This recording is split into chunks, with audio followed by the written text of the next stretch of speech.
Jaya Radha Madhava Kunja Bihari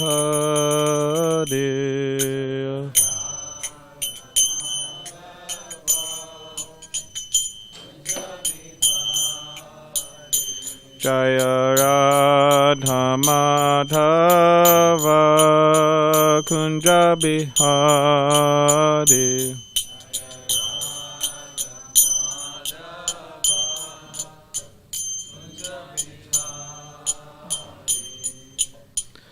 Kopijana Vallabha Girivaradari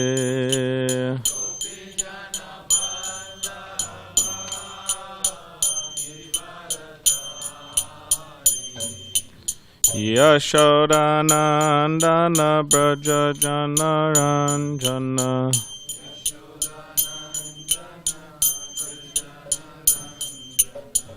Yamuna Tira Vanachari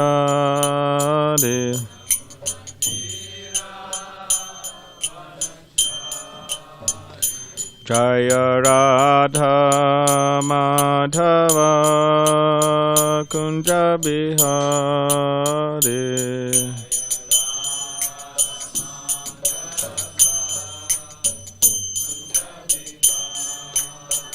Jaya Radha Madhava Kunja Bihari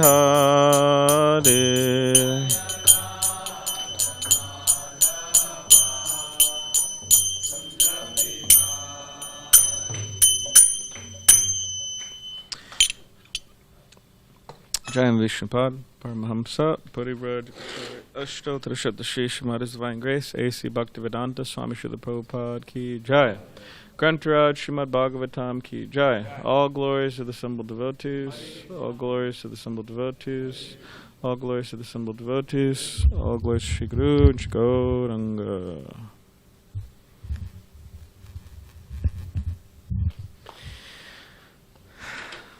So today is a special day. It is the day celebrating the cleansing of the Gundica temple, pastime of Chaitanya Mahaprabhu. So because of that, I thought we could read from the Chaitanya Charitamrita, Madhya Leela, chapter 12, the cleansing of the Gundica temple. And we'll start from text 71.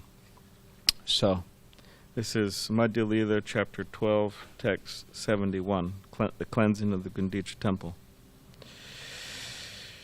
So if everybody could please repeat after me. Jaya Jaya Shri Chaitanya Jaya Nityananda Jaya Dvaita Chandra Jaya Gauda Bhakta Vrinda Jaya Jaya Shri Chaitanya Jaya Nityananda Jaya Dvaita Chandra Jaya Gaura Bhakta Vrinda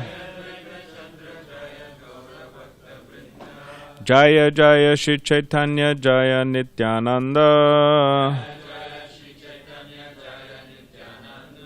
Jaya Dvaita Chandra Jaya Gaura Bhakta Vrinda.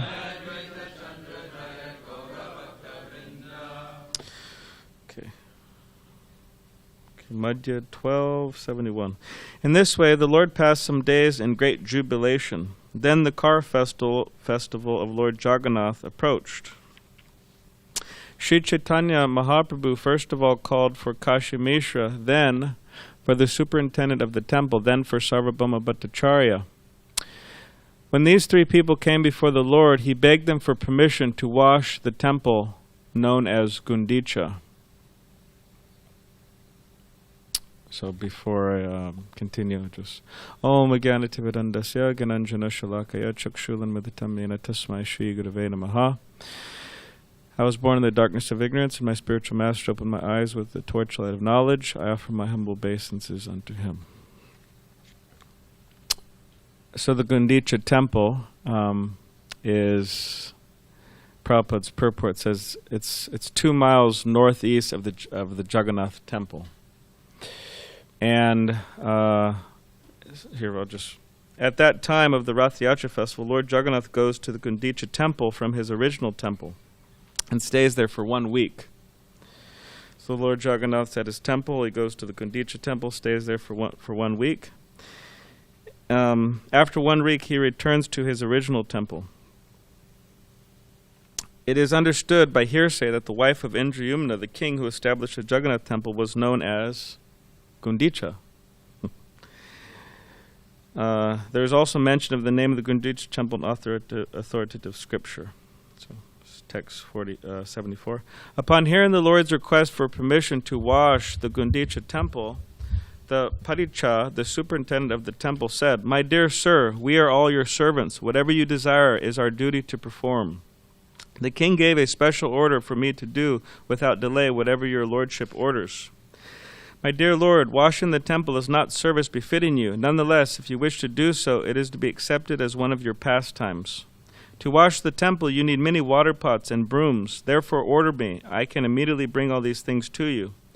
As soon as the superintendent understood the desire of the Lord, he immediately delivered 100 new water pots and 100 brooms for sweeping the temple.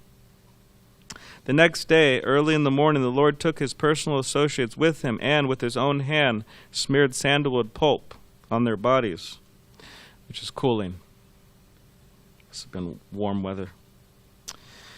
He then gave each devotee a broom with his own hand, and taking all of them personally with him, the Lord went to Gundica. In this way, the Lord and his associates went to cleanse the Gundica temple. At first, they cleansed the temple with the brooms. The Lord cleansed everything inside the temple very nicely, including the ceiling. He then took up the sitting place, Singhasan, cleansed it, and again put it in its original place.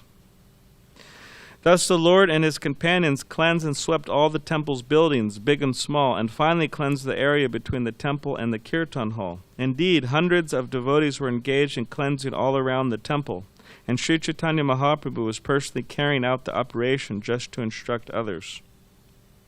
Sri Chaitanya Mahaprabhu washed and cleansed the temple in great jubilation, chanting the holy name of Lord Krishna all the time.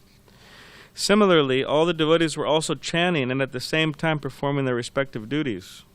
The entire beautiful body of the Lord was covered with dust and dirt. In this way it became transcendently beautiful.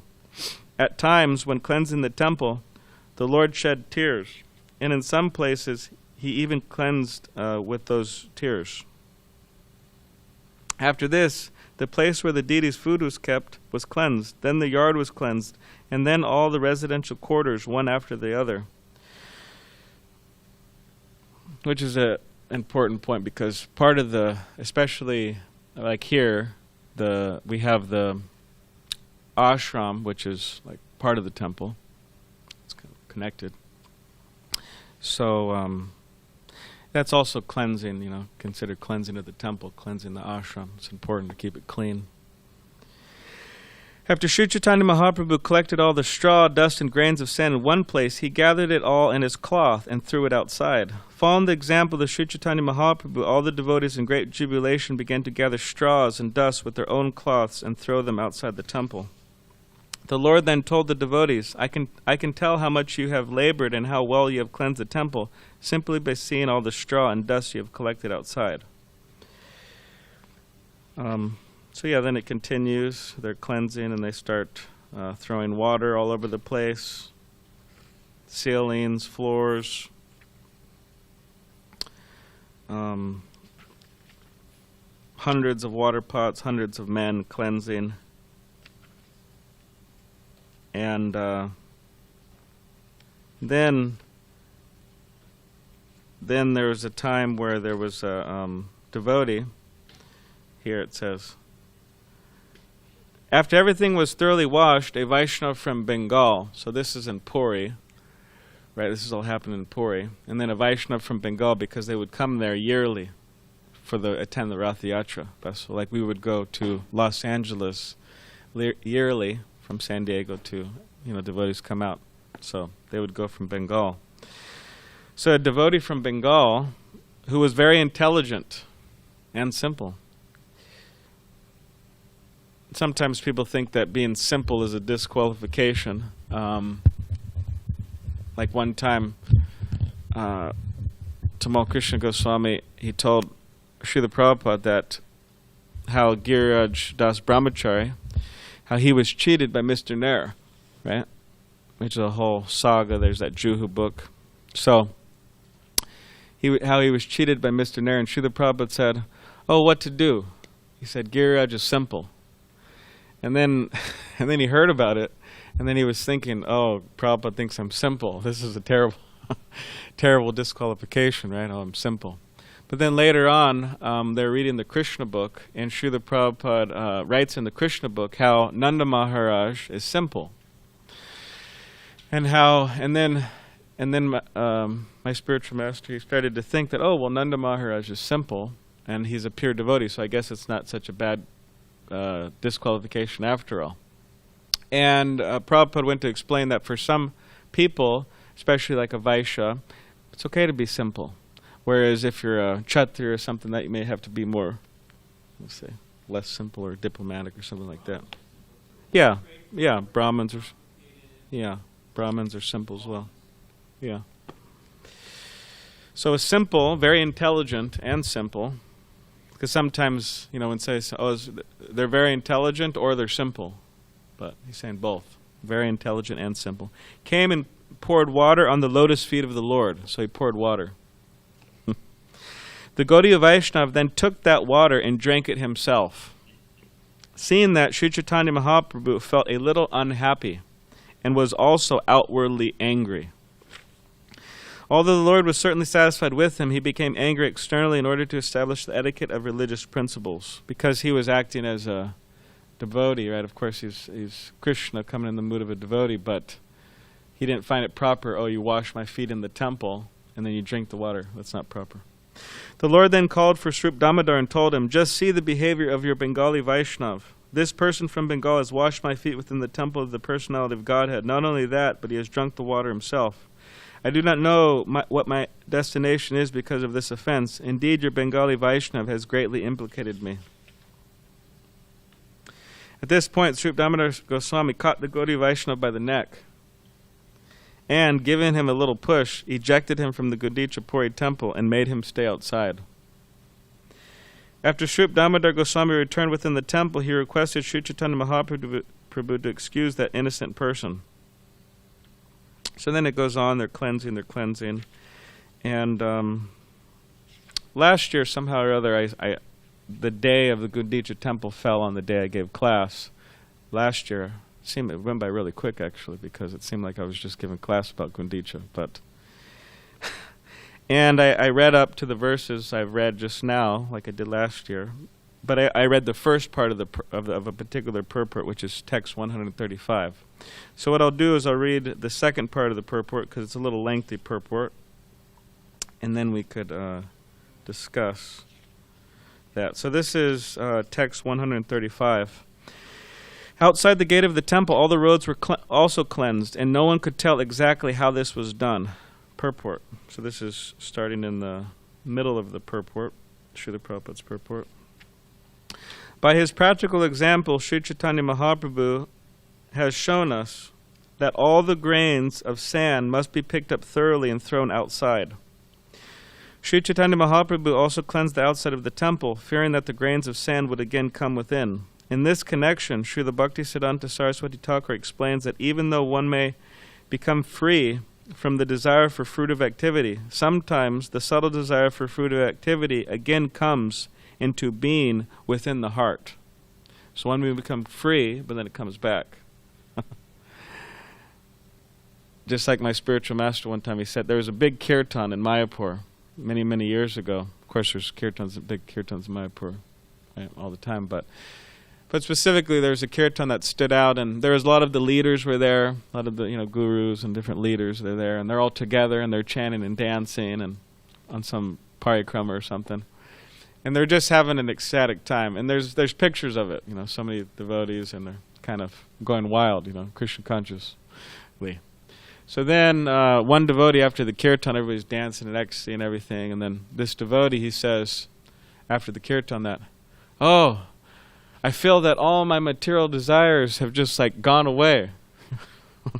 And the one devotee said, "Oh," he said, "Don't worry." He said, "They'll come back, So, as he's saying here, the Bhaktisiddhanta, that one may cleanse, but it may come back. So, it doesn't have to, but. Sometimes a subtle desire for fruitive activity again comes into being within the heart. One often thinks of conducting business to improve devotional activity. But the contamination is so strong that it may later develop into misunderstanding, described as kutinati, fault-finding, and pratishtha, the desire for name and fame and for high position, jiva himsa, envy of other living entities, accepting things forbidden in the shastra, desire for material gain, kama, desire for material gain, and puja, hankering for popularity. The word kutinati means duplicity. As an example of pratishtha, one may attempt to imitate Haridas Thakur by living in a solitary place. One's real desire may be for name and fame. In other words, one thinks that fools will accept one to be as good as Haridas Thakur just because one lives in a solitary place. So here Prabhupada's mention, or quoting Bhaktisiddhanta Saraswati Thakur, that he said, one may, one often thinks of conducting business to improve devotional activity. So, now of course, especially those, of course, those not living in a temple or in a situation like that, they do need to engage in business, because this world, it operates, people have to sustain themselves right through money. That's how it's been set up. Of course, you can move to a farm and this and that, but to think, okay, I'll make lots of money for Krishna, I'll engage in all this business, right? I'll make tons of money, and then later I'll really get to devotional service, I'll really get to pure devotional service. But sometimes what happens is people, they engage in business, and they do make a lot of money, they may not, but then they don't get to devotional service, they don't get back. In other words, they lose track. That's why sometimes Krishna doesn't give, or practically speaking, Krishna doesn't give to devotees what they can't handle. Like Sudama Brahman, Krishna's young Brahman friend, right, growing up together, which a whole pastime we won't get into. But his wife requested Sudama to go to Krishna and ask for help because they were struggling. It's like the roof was falling in, and they didn't have enough food, this and that. Krishna was living in a big palace in Dwarka, 16,108, so he could help. So he went there.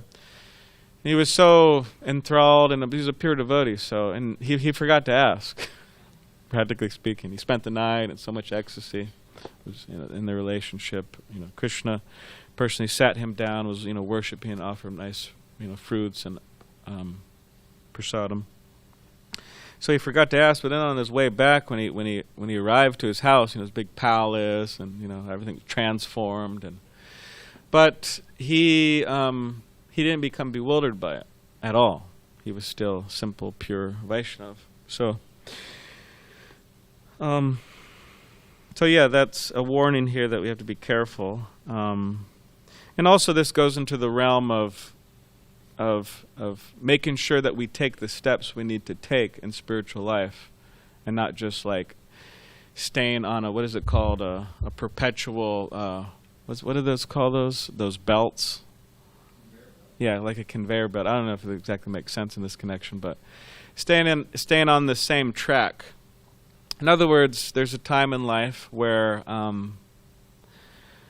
specifically householders, they should become vanaprasthas, just like we have our Rajendra Nandana Prabhu. He's retired and not working for money and so on. Kids are grown up, and he's acting,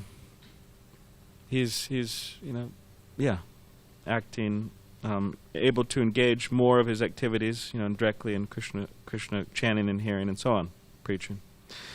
So, because this could also, conducting business to improve devotional activity. There's a time for business, sure. One's a grihastha to take care of things, but there's also time to retire and get off that business conducting, and dedicate one's more time to direct hearing and chanting and preaching. So in so many things, fault finding, desire for name and fame and for high position, hankering for popularity. different things. And Prabhupada mentions Haridas Thakur. So people, I mean, it's not so, I mean, even if someone was to try to imitate Haridas Thakur, it's not so easy. I mean, chanting 192 rounds a day, I mean, but Prabhupada's saying that sometimes people, they do try to imitate Haridas Thakur, right, for, to get some fame or get some, right, oh, he's so great. But Haridas Thakur, I mean, aside from his greatness of chanting the holy names and preaching, he'd go out and preach, he was just so humble, like unbelievably, like inconceivably humble, Haridas Thakur. Like in the, for example, in the Mahaprakash, where Chaitanya Mahaprabhu was displaying his godhood at the house of Srivas Pandit, right there in Mayapur. And of course, Mahaprabhu was usually in the mood of a devotee, but in this case, he was displaying his godhood, and he was telling devotees, oh, come up and ask for benedictions. So, for example, Murari Gupta, who is said to be Hanuman, right? He saw Chaitanya Mahaprabhu transformed into Ramchandra, and right, he told him, you're Hanuman, and you know, the monkey soldiers was there, this whole thing going on. But he was calling different devotees, asking them, for what do you want from me? I'll give you anything you want. Of course, Sridhar was there, right, the banana leaf seller, and he came and he said, oh, I just want to have your darshan, I want you to come and, right, haggle me and still and banana leaves. So in other words, he just wanted that relationship, with Chaitanya Mahaprabhu, Sridhar, pure devotee. But Haridas Thakur was brought up. And Haridas Thakur is amazing, actually, because Haridas, Chaitanya Mahaprabhu started to say that, yes, when you were beaten in the 22 marketplaces, I was impelled to come immediately with my chakra and just, annihilate these people, because they were, beating Haridas Thakur, a pure devotee, which is a whole pastime. They were envious, and but sometimes the pure devotees are that happens. They're attacked. Prabhupada says, "Lord Jesus Christ, Haridas Thakur." So, but Chaitanya Mahaprabhu said that you made my chakra. What do you say? Powerless. And how is that? Because you were praying for these people. That, oh, please don't. I know that they're doing this to me, Krishna, but please, please forgive them and bestow auspiciousness on them. Please bless them. And because you were praying for them, my chakra is powerless. So that's what Chaitanya Mahaprabhu was saying.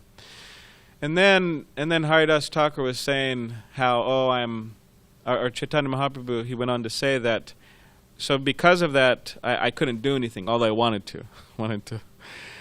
And he said, when you were getting beaten, I actually took those beatings. And then he showed him his back. And Chaitanya Mahaprabhu's back was all, I took those beatings for you.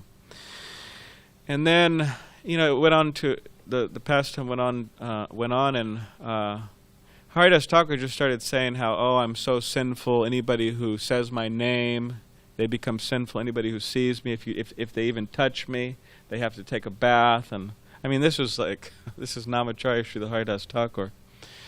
And then Chaitanya Mahaprabhu started praising him. And it said that Chaitanya Mahaprabhu sometimes praised the devotees, often praised the devotees as if he had 5 mouths. So he started praising Haridas Thakur. And then he asked Haridas Thakur, what do you want from me? What benediction do you want? And Haridas Thakur asked for a very amusing benediction. He said, all I want from you is that in this birth and in any future birth I have to take, that I am sustained by the remnants of the Vaishnavas, means the food that the Vaishnavas ate. I want that to be my remnants. Which is, it's extremely humble. This is, Haridas Thakur. But that's what he wanted. And he said, let me be a dog in the house of a Vaishnava. So these people who tried to imitate Haridas Thakur, first of all, the chanting's difficult, but aside from that, I mean, to be so humble, it's not so easy. So Prabhupada says here that These are all material desires, to try to imitate Haridas Thakur. A neophyte devotee is certain to be attacked by other material desires as well, namely desires for women and money. In this way, the heart is again filled with dirty things and becomes harder and harder like that of a materialist. Gradually, one desires to become a reputed devotee or an avatar, incarnation. That's when you know somebody's really... Man, okay, he was kind of fallen, he was kind of going for this, and going for that, going for different things, but now he wants to be an avatar? That's like... But yeah, we see that within India, right? Prabhupada says there's so many gods always, popping up, and there's like factories, producing these gods. It means people, they want to be God or say I'm God. Like there was that one person, he claimed to be God, and he came to America, and he, anyways, eventually he had some material desires. He became attracted to his American secretary woman, and apparently he married her. So then his mother heard about this in India, and she was a kind of traditional Indian lady, and her son's over there in America, probably sending her a lot of money back. But she heard that her son married some American, woman. She didn't like it.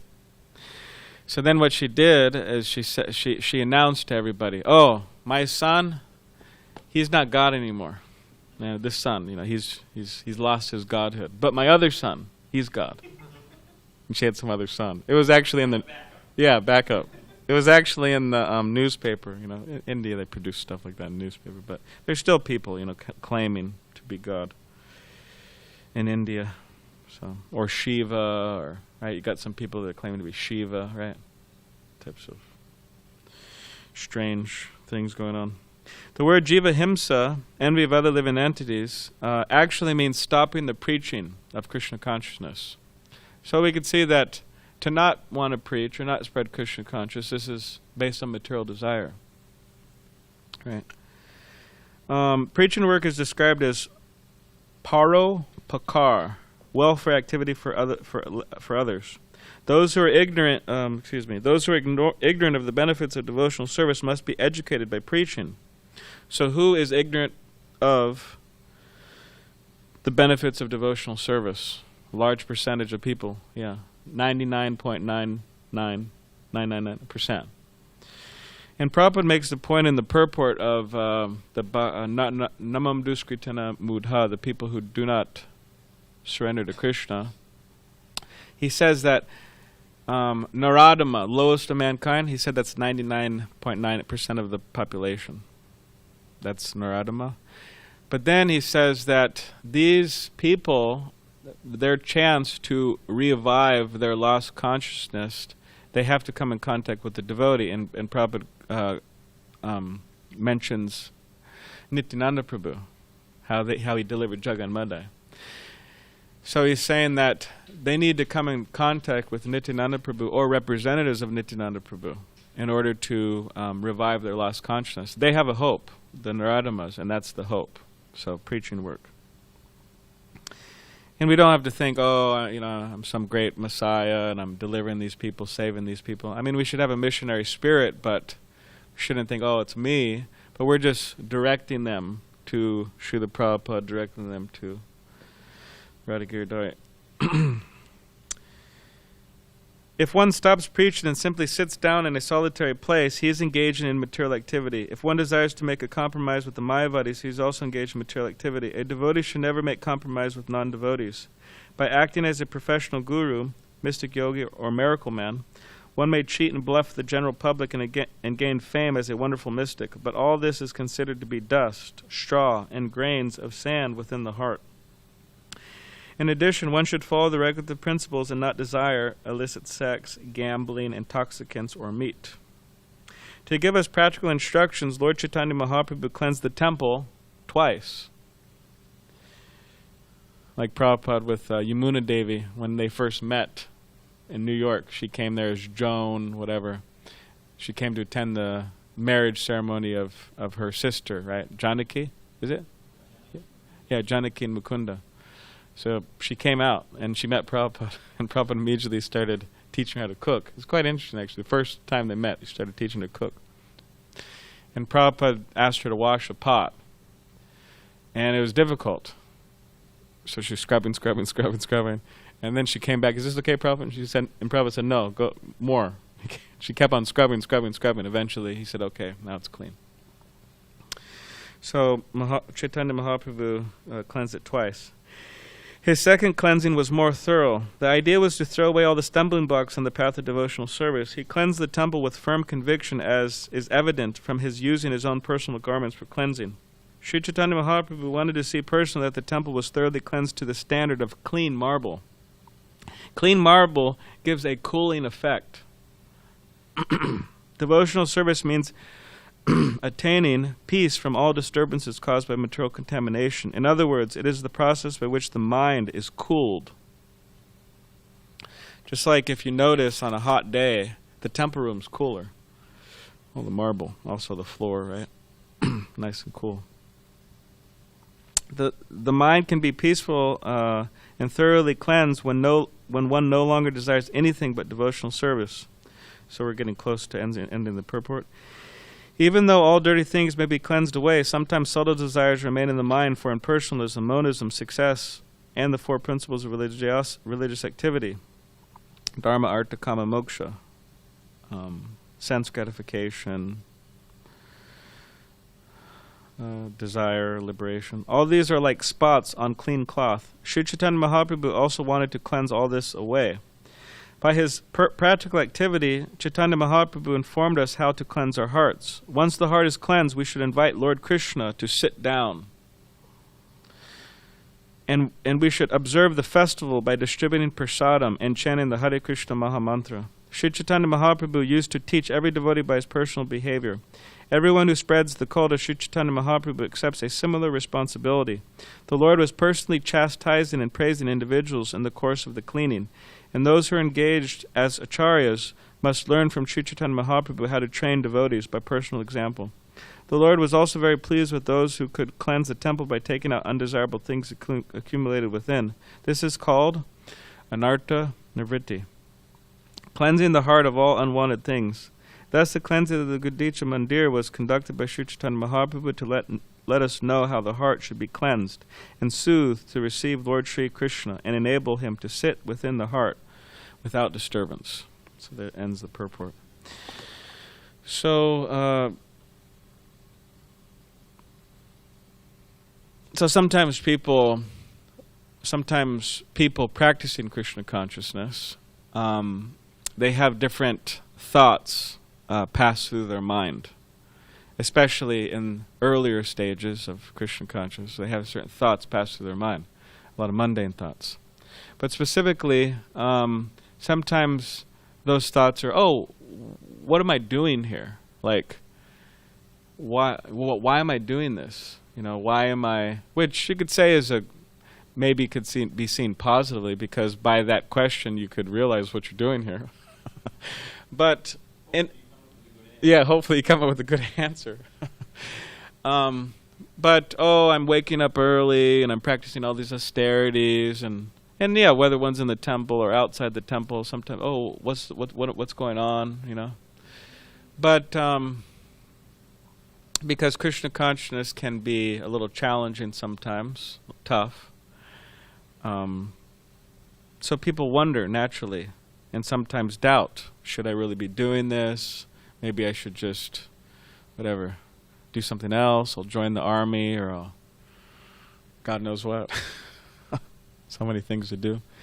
But what's the value? Why are we doing this? Well, the value of it all, or one of the benefits of it all, is that we'll have a clean heart.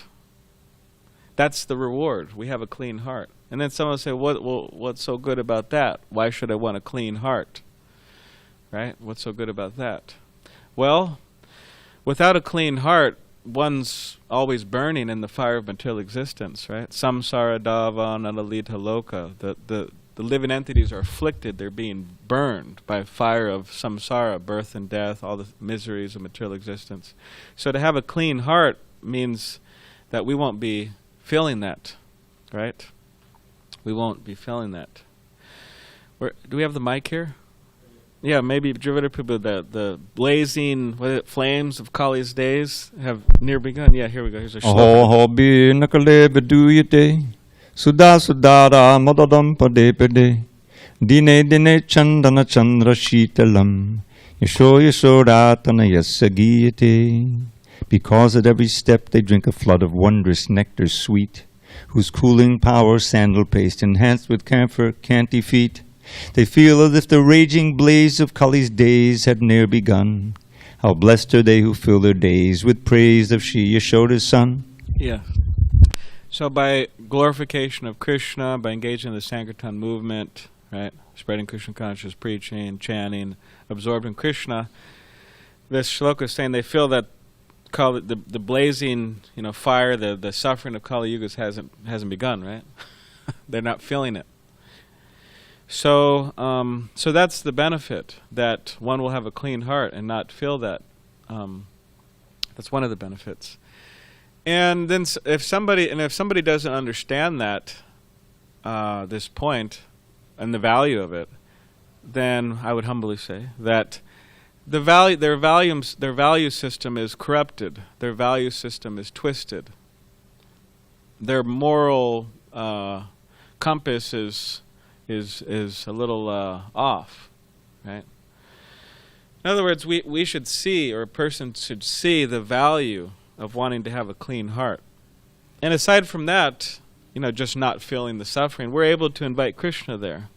We have to create a nice, clean place for Krishna to come. Of course, he's there, but for him to manifest. In other words, we should be interested in reestablishing our relationship with Krishna. And then aside from the benefits of having a clean heart, that's one of the reasons, when that thought, if that thought goes, what am I doing here? That's one thing we're doing here. But aside from that, we shouldn't just want to just live a selfish, self-centered life. Oh, I ate plenty of good food, and I bought a bunch of cool stuff, and whatever. Okay, fine. People want to have nice prasadam, people want to buy nice stuff, okay, fine. But what about helping people? What about helping ourselves? What about elevating our consciousness, right, to the spiritual platform? So what are we doing here also is it's a revolutionary movement meant to help people, meant to transform people. And it will transform people for the better. So we could also see it like that. We should feel that we're on a mission, right, to try to transform ourselves and others positively. And if we're lacking in that missionary spirit of trying to help others and help ourselves, then it becomes boring. What am I doing here? And let me leave. So if we're able to kind of keep that in our forefront, despite whatever our mind may be saying, then that's good, and then we can make progress like that. So anyways, this is a day celebrating the cleansing of the Gundica temple, and today, what is it now? It's July. Usually we'd be having our Rath Yatra in Los Angeles August 1st, but that won't be happening this year. They'll have a little Rath Yatra on the street there, Watsuka, but hopefully next year we could celebrate full celebration. But we will be having initiation, right? Bhakta Glenn, Ed, Alex, Mike, whoever else joins.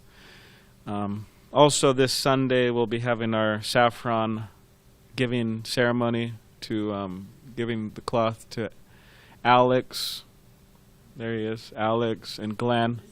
Yeah, this Sunday. Bhajanarayan Swami is scheduled to speak and about the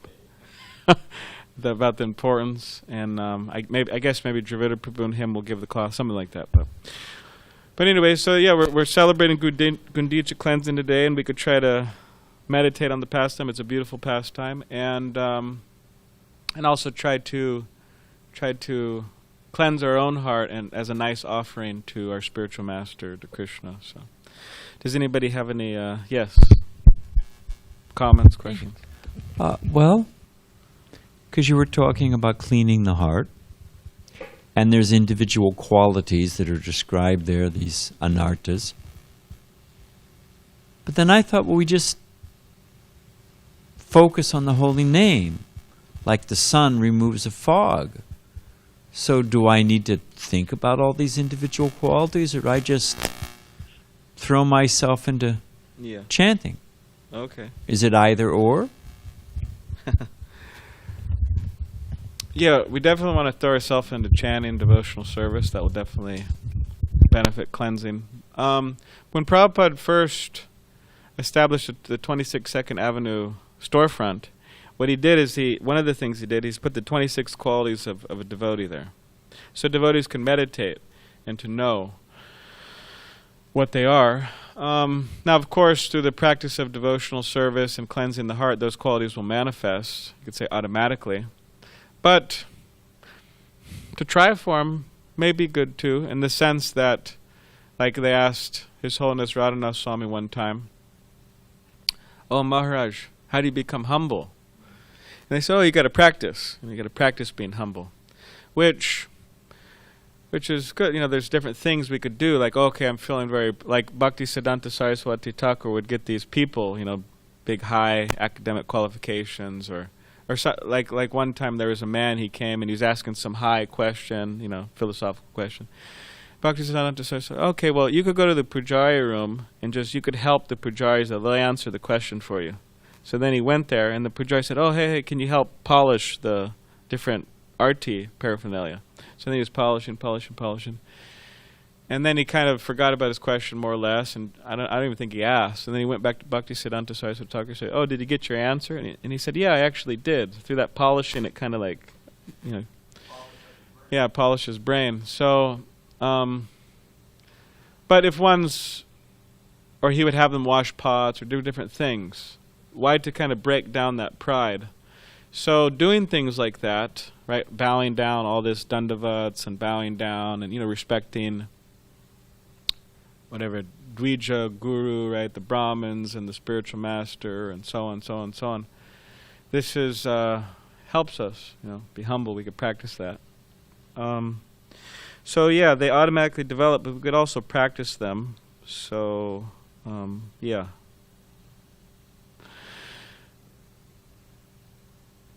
But also we should see there's certain, you could say, road signs.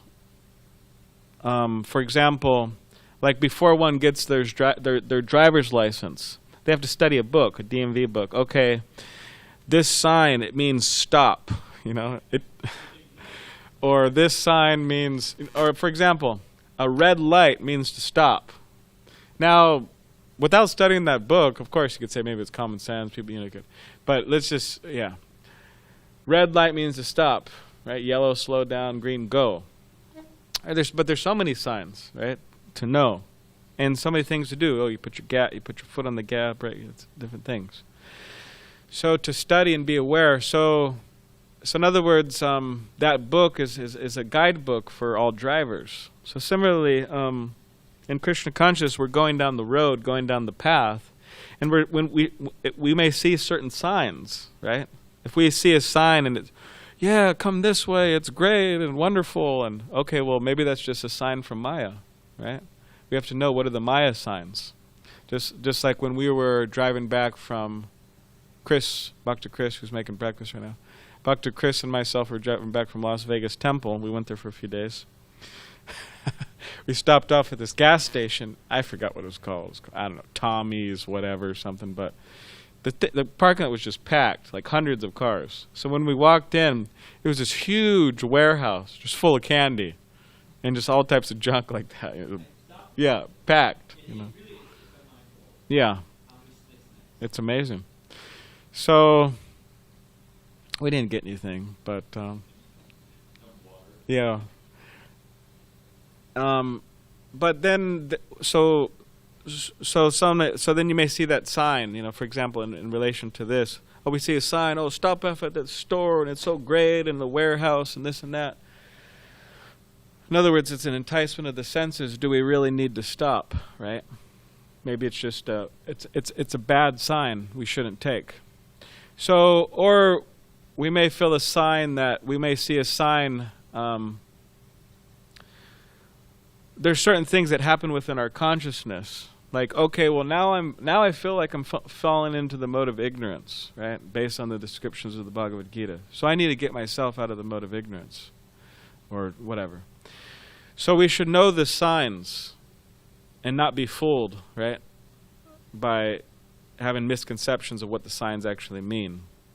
So,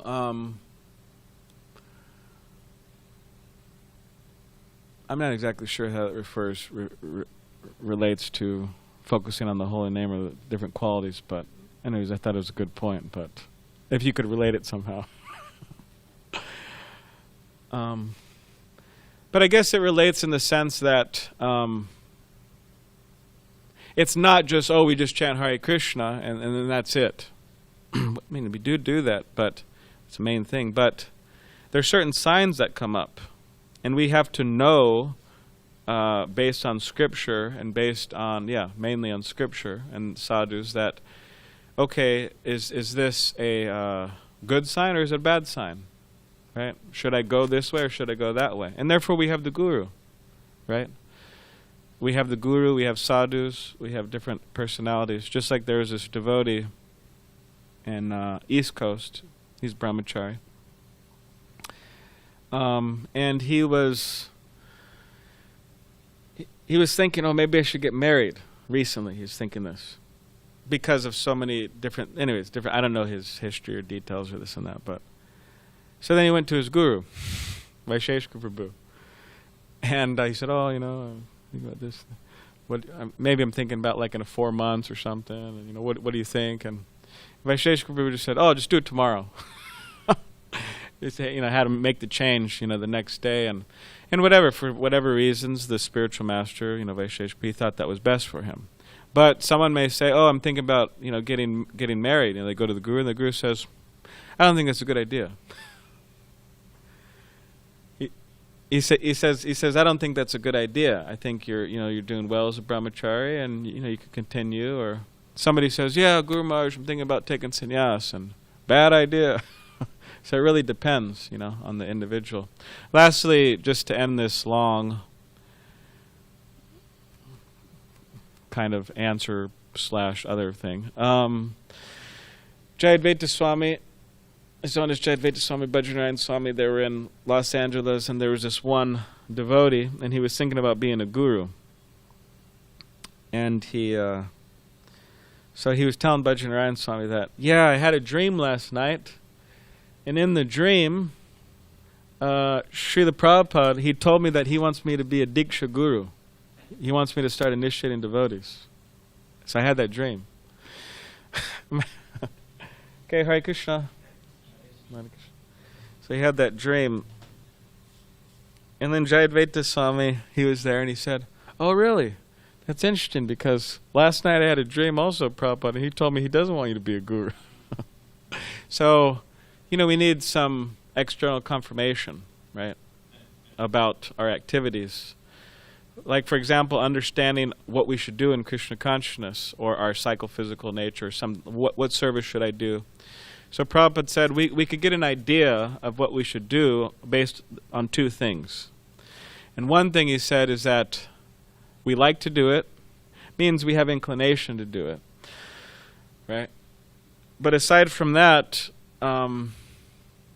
we're good at it.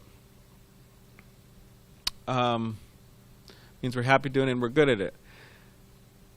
But specifically, Srila Prabhupada was saying that others should also think we're good at it. Then there's some indication, maybe I should be going this way. If someone's like a farmer, they're out there, with their shovel, and Sadhuputta Prabhu they put out there, New Vrindavan, and he's shoveling, and he was kind of pausing, and he was thinking about, high mathematical, this and then, you're just kind of unsatisfied. And then people think, this guy's not a good farmer, So then take him off, put him in the, Bhaktivedanta Institute, whatever. So, like that. But all right, does anybody have a last comment or question? Okay, last. Ganga Narayan. Thank you, Prabhu. Very good class. Thank you. So, two things. One is that cleansing of the heart is a practical and a proactive service. Yes. Right. The second thing is that it is also, as we can see from the Gundica pastime, that it's done in the association of devotees. And somehow in the association of devotees, a lot of the anarthas come up. Yeah. Can you speak a little bit about? Okay. By interacting with devotees? Yeah. Yeah, I mean, like if somebody was, I'm so advanced. I'm sitting here in the Himalayas, and I'm like really advanced. I'm very peaceful. I never argue with anyone. I'm very peaceful, and self-controlled, and all of that, right?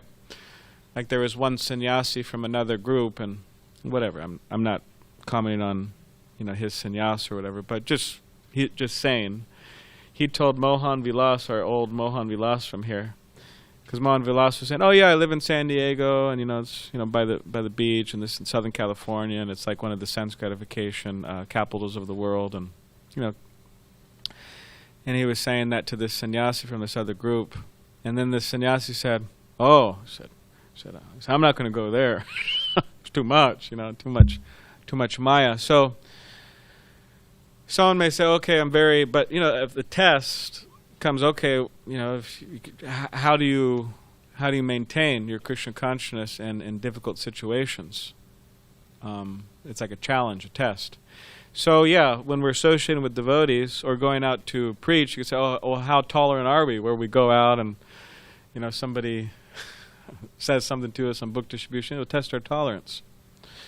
So, but also in the association of devotees, we're in close quarters, and whatever, if our family's a devotee, if we're with brahmacharis in a community, society, then yeah, it does test us in different ways. And some anarthas may come out, right? But although that the anarthas do come out, yeah, we have to be careful that we don't, offend devotees. It's a mad elephant offense, right? It destroys the creeper. So that's there. But also the devotees, it's interesting because although that while associating with devotees, the anarthas come out, the solution to getting the anarthas free is association with devotees. So it's kind of interesting, There's Prabhupada said like a razor's edge, right? You can either cut nicely or blood shed. So, anyways, maybe somebody else has something in relation. Question? I was just thinking of the Upadeshamrita, that verse, Krishneti yastigaditang manasandriyata. He gives a verse describing how you should relate to each kind of devotee. So, you can do it or not do it. In other words, your consciousness may be here or there, but if someone, chants the name once, and within your mind you offer respect, and if someone is initiated and you bow down, in other words, the activities, and then if someone is really free of the desire to criticize others, that's the mark of, really, and always eager to hear and chant, and then you covet their association, so you physically go and you sit. In other words, there's things you can do that may or may not be, how you feel, but you're following the Upadeshamrita. By doing them, That's the point. By actually acting that way, you develop the quality that you want to develop. And the same thing Vijay will tell you. If you ask him, incredibly, he specifically wanted to do book distribution because it was hard, because it required tolerance. And that means that, well, you may have experiences out there a little rough, but you gradually get used to it, and you gradually feel, and you can feel, you have to build up your compassion muscles. If you never act compassionate, and you never put yourself in a position where you need to do well for others who are suffering, you'll never develop that actual compassion. So that's how it works. I mean, they have a phrase that Bhaktivinoda Tirtha Swami was sometimes Fake use. Fake it till you make it. Yeah, fake it till you make it. You're not actually faking it, but we're doing it. You're in the ashram, hey, clean up your room, If you're living alone in your own place, clean it or not clean it. But in an ashram, you clean it. And after a while, you're chanting and you're doing, and you feel much more comfortable being clean, and you spontaneously want to clean. Yeah, just like just last thing, very short comment. Vishnu Jan Swami, he's very enthusiastic. You know, devotees tell this, you know, forever they're going to be talking about how enthusiastic he was in kirtan, and mridanga, and chanting and everything. And they asked him one time, "Oh, you know, you're so enthusiastic. How do you become so enthusiastic?" He said, "Well, actually, I'm not always enthusiastic, but I just act enthusiastic all the time." And he said, and sometimes, and then when the devotees see me acting enthusiastic, then they get enthusiastic. They really get enthusiastic. And then he said, then I really get enthusiastic. So, you know, kind of principle like that. But do you have something? Yeah, Last? I was going to say that, as you were saying in the beginning, that if we understand the value of the goal, the sweetness of Krishna consciousness, the freedom from all the anarthas and you know, being able to actually think about Krishna and remember Krishna and have a relationship with Krishna, then we have to want it. And if we want it, then we have to realize I got all kinds of things in my heart. I mean, everybody's got all kinds of, you know. That's what I was thinking of. When Tyler started cleaning the front hall, we didn't realize how dirty it was till we started to clean it. Jeez. So the same thing, when you start to clean something, then you kind of, when you get into it, you realize how dirty it is. So if we understand the goal and we want to clean the heart, then you have to accept it. I want to face these things. I want to face up to it. I want to know, Krishna, please help me, and he certainly takes advantage, you know, takes the opportunity. What's keeping me from becoming a pure devotee? Oh, okay, well, here's a mirror. Here's a few things you got to work on. And if we're serious about it, instead of running away from it or feeling discouraged or what, we think, okay, well, that's what I got to do.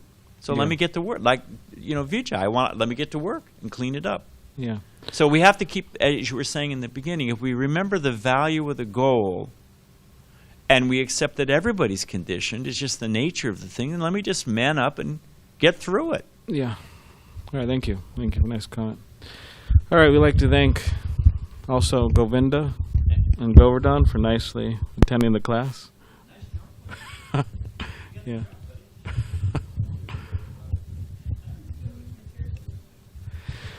Okay. Shri Chaitanya Charitamrita ki jai.